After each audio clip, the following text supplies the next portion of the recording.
நண்பர்கள் அனைவருக்கும் வணக்கம். இன்னைக்கு நம்ம அந்த வீடியோல சற்று முன் தமிழகத்தில் மிக முக்கிய 10 அறிவிப்புகள் வெளியாகி இருக்கு. சோ அது என்னென்ன அறிவிப்புகள் அப்படிங்கறத பத்தி தான் இப்ப நம்ம பார்க்க போறோம். வீடியோக்குள்ள போறதுக்கு முன்னாடி இது வரைக்கும் நீங்க நம்ம சேனல்ல சப்ஸ்கிரைப் பண்ணலனா உடனே சப்ஸ்கிரைப் பண்ணிருங்க. அப்படியே பக்கத்துல இருக்கக்கூடிய பெல் பட்டனையும் கிளிக் பண்ணிருங்க. அப்பதான் நாங்க போடக்கூடிய அனைத்து பயனுள்ள தகவல்களும் உங்களுக்கு கரெக்ட் டைம்க்கு ரீச் ஆகும். இப்ப வாங்க வீடியோக்குள்ள போலாம். பள்ளிகள் திறப்பை ஜூன் 8ஆம் தேதிக்கு தள்ளி போட வேண்டும் என்று பெற்றோர்கள் மற்றும் பல தரப்பினரும் அரசுக்கு கோரிக்கை விடுத்துள்ளனர். ஏற்கனவே திட்டமிட்டதை விட 3 நாள் தாமதமாக ஜூன் 4ஆம் தேதியில் பள்ளிகள் திறக்கப்படும் என்று அரசு அறிவித்துள்ளது. டெட் தேர்வில் வென்றவர்களை இடைநிலை மற்றும் பட்டதாரி ஆசிரியர்களாக நியமிக்க வேண்டும் என்று அன்புமணி அவர்கள் வலியுறுத்தியுள்ளார். LICயுடைய 2% பங்குகளை விற்க மத்திய அரசு திட்டமிட்டிருப்பதாக தகவல்கள் வெளியாகியுள்ளன.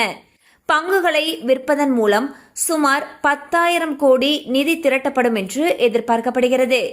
டெல்லியில் பிரதமர் மோடியை முதலமைச்சர் திரு விஜய் அவர்கள் சந்தித்து பேசினார். அப்போது முதலமைச்சராக பொறுப்பேற்றதற்கு விஜய்க்கு பிரதமர் மோடி அவர்கள் வாழ்த்து தெரிவித்தார். இந்த சந்திப்பு சுமார் 20 நிமிடங்கள் வரை நடைபெற்று முடிந்துள்ளது. அப்போது தமிழக நலன் சார்ந்த பல்வேறு கோரிக்கைகளை முதலமைச்சர் அவர்கள் முன்வைத்ததாக தகவல்கள் வெளியாகியுள்ளன. தாய்மாமன் சீர் திட்டத்தை ஜூன் 22ஆம் தேதி முதல் தொடங்க அரசு திட்டமிட்டிருப்பதாக தகவல் வெளியாகியுள்ளது.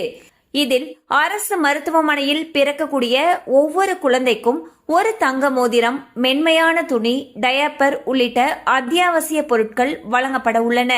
முதலமைச்சர் திரு விஜய் அவர்களை ஜாக்டோ ஜியோ நிர்வாகிகள் சந்தித்து 10 அம்ச கோரிக்கை மனுவை அளித்தனர். அப்போது பழைய ஓய்வூதிய திட்டம், ஆசிரியர்களுக்கு ஊதிய உயர்வு போன்ற கோரிக்கைகள் அளித்துள்ளனர். TNCSCயில் இருந்து ரேஷன் கடைகளுக்கு சரியான எடையில் பொருட்கள் அனுப்புவதை உறுதி செய்ய வேண்டும் என்று முதலமைச்சர் திரு விஜய் அவர்களுக்கு ரேஷன் கடை பணியாளர்கள் சங்கம் கடிதம் அனுப்பியுள்ளது. பள்ளி திறப்பின் பொழுது கடைபிடிக்க வேண்டிய அம்சங்களை பள்ளி கல்வித்துறை வெளியிட்டுள்ளது. அதில் மாணவர்கள் ஸ்கூட்டர், பைக் போன்ற இருசக்கர மோட்டார் வாகனங்களை பள்ளிக்கு ஓட்டி வரக்கூடாது என்று உத்தரவிட்டுள்ளது.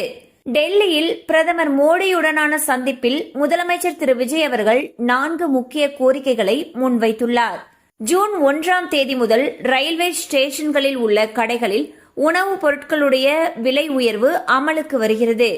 தமிழகத்தில் கல்வி மற்றும் வேலைவாய்ப்பில் 69% இடஒதுக்கீட்டை பாதுகாப்பதற்கான உரிய சட்ட நடவடிக்கைகளை எடுக்கும்படி முதலமைச்சர் திரு விஜய் அவர்கள் அதிகாரிகளுக்கு அறிவுறுத்தியுள்ளார். செஸ் வீராங்கனை வைஷாலிக்கு தமிழக அரசு சார்பில் 10 லட்சம் நிதி உதவியை அமைச்சர் திரு ஆதவ் அர்ஜுனா அவர்கள் வழங்கியுள்ளார். தமிழக அரசுடைய தலை சிறந்த விளையாட்டு வீரர்களுக்கான சிறப்பு உதவி திட்டத்தின் கீழ் இந்த நிதியானது வழங்கப்பட்டுள்ளது. சிங்கப்பெண் சிறப்பு அதிரடி படைக்கு பிரத்யேக சீருடை தயார் செய்யப்பட்டு வருவதாக போலீஸ் வட்டாரங்கள் தெரிவிக்கின்றன. வேலையில்லா பட்டதாரிகளுக்கு 4,000 ரூபாய் உதவித்தொகை வழங்கும் திட்டத்தை விரைவில் செயல்படுத்த முதலமைச்சர் திரு விஜய் அவர்கள் உத்தரவிட்டுள்ளார்.